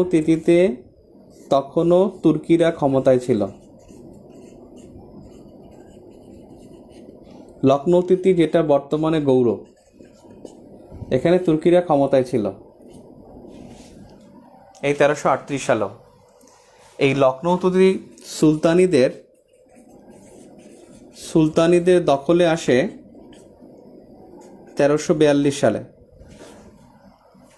লখনৌ তিতি 1342 সালে সুলতানিদের দখলে আসে। আর এই 1342 সালে ক্ষমতায় আসে হাজি ইলিয়াস। আর এই হাজি ইলিয়াস ছিল, তিনি বলছেন শামসুদ্দিন ইলিয়াস শাহ নাম ধারণ করছেন। শামসুদ্দিন ইলিয়াস শাহ নাম ধারণ। একটু প্যাচ আছে, প্যাচটা হলো 1338 সালে তুর্কিদের পতন ঘটায় ফখরুদ্দিন মোবারক শাহ, অর্থাৎ এই বাহরাম খানের মৃত্যু হয়। ক্ষমতা হঠাৎ হয় নাই, মৃত্যু হলে এই তার যে বর্মরক্ষক ফখরুদ্দিন ফকরা, এই ফকরাই কিন্তু ক্ষমতা গ্রহণ করে সোনারগাঁয়ে। কিন্তু এটা ছিল সোনারগাঁয়ের যে প্রতিনিধি ছিল, তুর্কির প্রতিনিধি, বাহরাম খানের পতন করে সোনারগাঁয়ে। কিন্তু এই লখনৌ তিতিতে তখনও ওখানে তুর্কিরা ক্ষমতায় ছিল। এবং এই তুর্কিদের এখান থেকেই হাজি ইলিয়াস তিনি ক্ষমতা নেয় 1342 সালে, এবং তিনি স্বাধীন সুলতান ঘোষণা করেন। কিন্তু ফখরুদ্দিন মোবারক শাহ তিনিও স্বাধীন সুলতান ঘোষণা করেন, তিনি প্রকৃত স্বাধীন সুলতান না, কারণ তিনি শুধুমাত্র সোনারগাঁয়ে ক্ষমতায় ছিলেন, আর এই সমগ্র বাংলায় তিনি যেতে পারেন না। তো সুলতানি আমলে এই সমগ্র বাংলা জয় করেছিলেন শামসুদ্দিন ইলিয়াস শাহ। সোনারগাঁও তার সর্বশেষ দখল ছিল সোনারগাঁও, আর সোনারগাঁও দখল করতে তিনি সময় নিচ্ছেন 1352 পর্যন্ত। আর 1352 সালের আগে এই 42 থেকে 52 এই সময় তিনি বাংলার অন্যান্য অঞ্চল দখল করলো। 1352 সালে গিয়ে তিনি সমগ্র বাংলা জয় করেন। আর এই শামসুদ্দিন ইলিয়াস শাহ তিনি ক্ষমতায় ছিলেন 1358 পর্যন্ত। আর ফখরুদ্দিন আর হলো তার ছেলে গাজী শাহ, ক্ষমতায় ছিল 1352 পর্যন্ত। এখন যে বিষয়টা আমি সিনোপসিস করে দেই,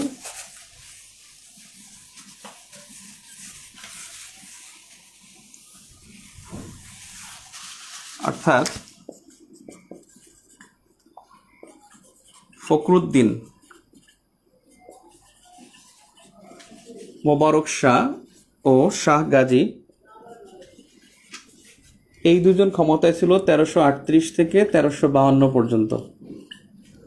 এর মধ্যে ফখরুদ্দিন মোবারক শাহ তিনি ক্ষমতায় ছিল 1338 থেকে 1349, আর শাহ গাজী তার পুত্র শাহ গাজী ছিল 1349 থেকে 1352, এবং এই দুজনের ক্ষমতার কেন্দ্র ছিল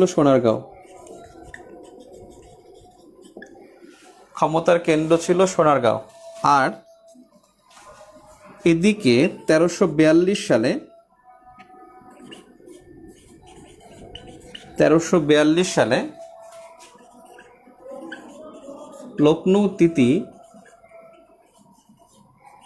লখনৌ তিতিতে ক্ষমতায় আসে হাজী ইলিয়াস।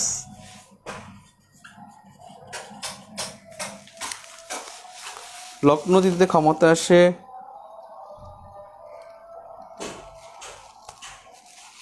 হাজী ইলিয়াস।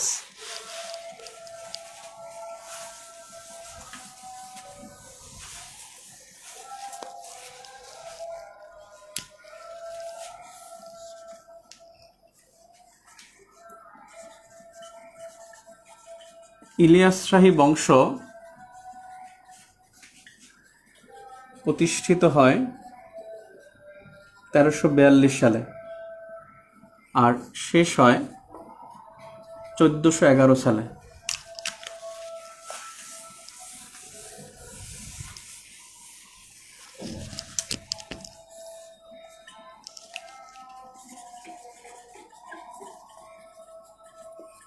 শামসুদ্দিন ইলিয়াস শাহ সোনারগাঁও দখল করে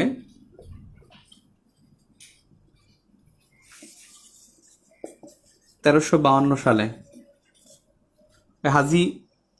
গাজী শাহকে পরাজিত করে 1352 সালে। এর ফলে শামসুদ্দিন ইলিয়াস শাহ সোনারগাঁও দখল করে 1352 সালে। এর ফলে শামসুদ্দিন ইলিয়াস শাহ সমগ্র বাংলা জয়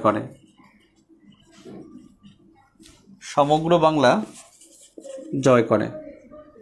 এর ফলে সমগ্র বাংলা জয়কারী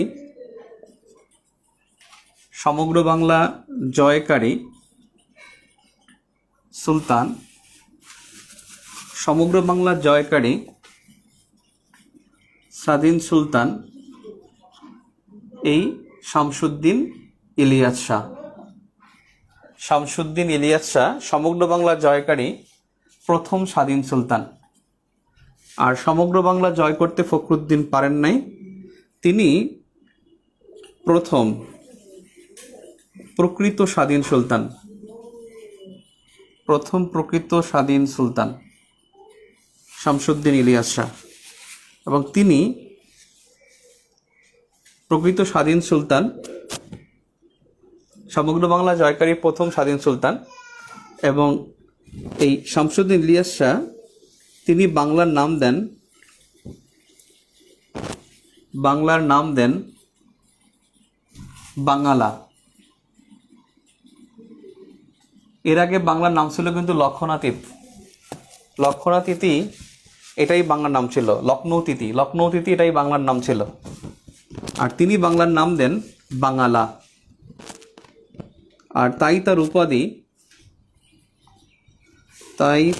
উপাধি শাহ-ই-বাঙ্গালা। এখন গিট্টুটা লাগবে কোথায়? গিট্টু লাগবে আসলে সুলতানি আমল, এটা শুরু হয়েছে 1338 থেকে শুরু হয়েছে। তাহলে শামসুদ্দিন ইলিয়াস 1342-এ আবার ফখরুদ্দিন হলো 38 থেকে 49, এই গিট্টুটা কিন্তু লেগে যায় অনেকের কাছে এই কোশ্চেনটা। ফখরুদ্দিন 1338 থেকে 49, আবার 1342 থেকে 1358 হলো শামসুদ্দিন ইলিয়াস শাহ। তাহলে এ ছিল 1338 থেকে 1358, সরি 1342, দুঃখিত, 1342 থেকে 1358।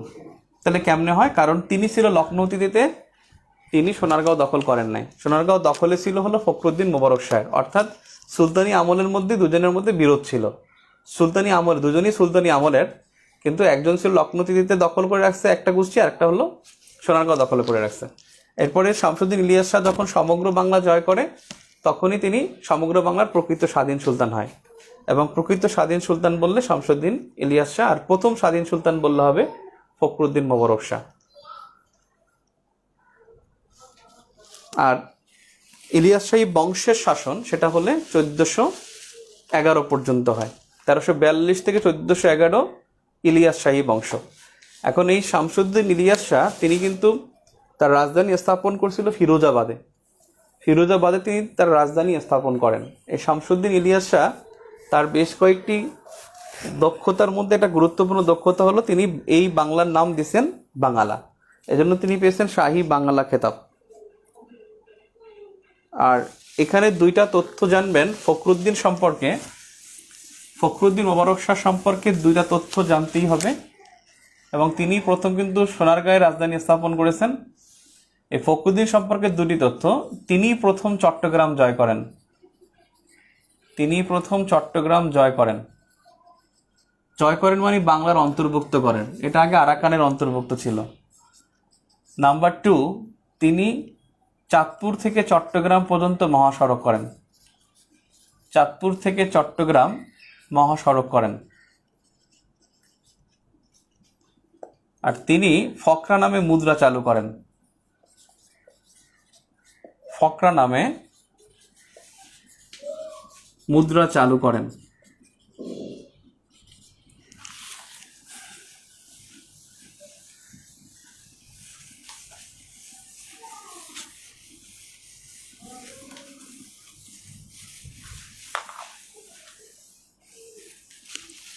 এই ফখরুদ্দিনের শাসনামলে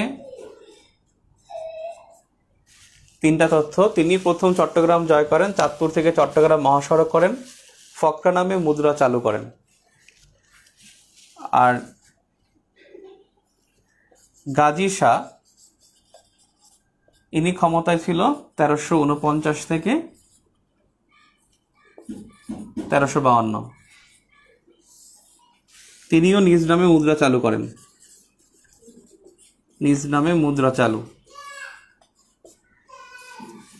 তবে ইতিহাসে তার গুরুত্ব নাই। শুধু এতটুকু গুরুত্ব আছে, তাকে পরাজিত করেন শামসুদ্দিন ইলিয়াস শাহ। শামসুদ্দিন ইলিয়াস শাহ পতন করেন, তাকে পরাজিত করেন। এখান থেকে কেমনে বোঝানো যায় সেটা খুঁজে পাচ্ছি না। শামসুদ্দিন ইলিয়াস শাহের রাজধানী কোথায় ছিল না? শামসুদ্দিন ইলিয়াস শাহ তিনি ফিরোজাবাদে প্রথম রাজধানী স্থাপন করেছেন।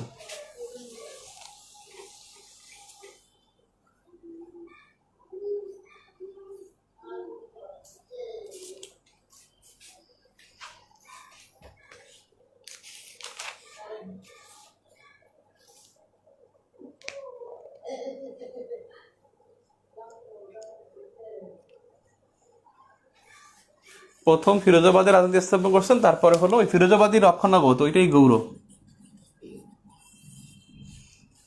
শামসুদ্দিন ইলিয়াস শাহ বোঝেন নাই? শামসুদ্দিন ইলিয়াস শাহ লক্ষণাবতী, এটারই নাম ছিল ফিরোজাবাদ, এটাই গৌর, অর্থাৎ তার রাজধানী ছিল গৌর। সুলতানি আমলের বেশিরভাগ অর্থাৎ সিংহভাগ রাজধানী ছিল গৌর। শামসুদ্দিন ইলিয়াস শাহের রাজধানী ফিরোজাবাদ, প্রথমে ফিরোজাবাদ, মানে নামকরণ এটা মানে একই জায়গা। ফিরোজাবাদের প্রথম সিংহাসন আরোহণ করেন, এটাই আগে লখনৌতিতে ছিল, তারপর ফিরোজাবাদ হয়, তারপরে গৌর হয়। লখনৌতিতি ফিরোজাবাদ গৌর।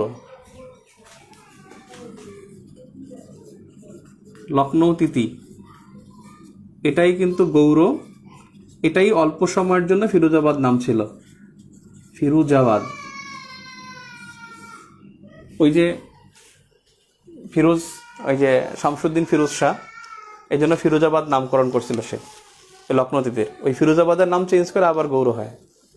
অর্থাৎ তিনি নামকরণ প্রথমে তিনি রাজধানী স্থাপন করছেন ফিরোজাবাদ নামে, কিন্তু এটা পরে গৌর হয়ে যায়। তার মানে সুলতানি আমলের রাজধানী বললে গৌর, বা গৌর যদি অপশনে থাকে যে ইলিয়াস শাহের রাজধানী, সেটা হলো গৌর। আর ফখরুদ্দিন আর শাহ গাজী তার ছিল সোনারগাঁ।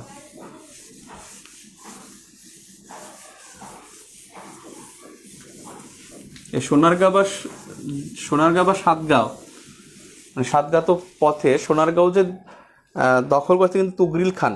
সোনারগাঁও যে কেল্লা করছে নারকেল্লা দুর্গ, এই নারকেল্লা দুর্গ করছে কিন্তু তুগরিল খান। তুগরিল খান কিন্তু তুর্কি। তার মানে তুগরিল খানের আমলে সোনারগাঁয়ের গোড়াপত্তন হয়, আর রাজধানী গোড়াপত্তন হয় ফখরুদ্দিন মোবারক শাহের আমলে। কি যে একটা ভেজাল। তবে আফগানের থেকে আর সমস্যা হবে না, তুর্কির একটু ভেজালই। সুলতানির মধ্যে ভেজালটুকু চলে গেছে। ফখরুদ্দিন আর হলো শামসুদ্দিন, একই সাথে ফখরুদ্দিনও ক্ষমতায় ছিল, শামসুদ্দিনও ক্ষমতায় ছিল, দুইজনই সুলতানি আমলে শাসক ছিল। প্রকৃত স্বাধীন সুলতান ছিল কে? শামসুদ্দিন ইলিয়াস শাহ। কেন দুইজন ছিল? কারণ একজন ছিল সোনারগাঁ, একজন ছিল লখনৌতিতে। লখনৌতিতে বা ফিরোজাবাদে যিনি ছিলেন তিনি হলেন শামসুদ্দিন ইলিয়াস শাহ।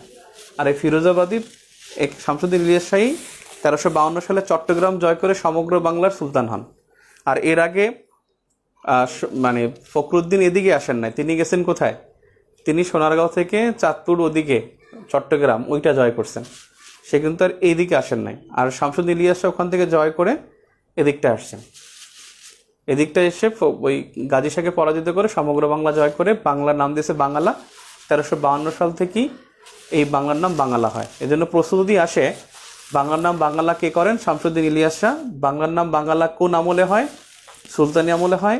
বাংলার নাম বাঙালা কোন শতকে হয়? 14 শতকে হয়। 1352 মানে 14 শতক, আর আমল বলে সুলতানি আমল, আর করছেন শামসুদ্দিন ইলিয়াস শাহ, এবং তার উপাধি হলো শাহ-ই বাঙালা। শামসুদ্দিন ইলিয়াস শাহটা মোটামুটি আগামীকালকে আমরা এখান থেকে শুরু করবো। আগামীকাল ক্লাস আছে 11টায়। আগামীকাল 11টায় ক্লাস। কি করব? সুশাসন না, একটুখানি সুশাসন নিয়ে কথা বলি। সুশাসন, মূল্যবোধ আর নৈতিকতা। সুশাসন থেকে এ পর্যন্ত প্রশ্ন আসছে 22টা, আর মূল্যবোধ থেকে প্রশ্ন আসছে 17টা, আর নৈতিকতা থেকে প্রশ্ন আসছে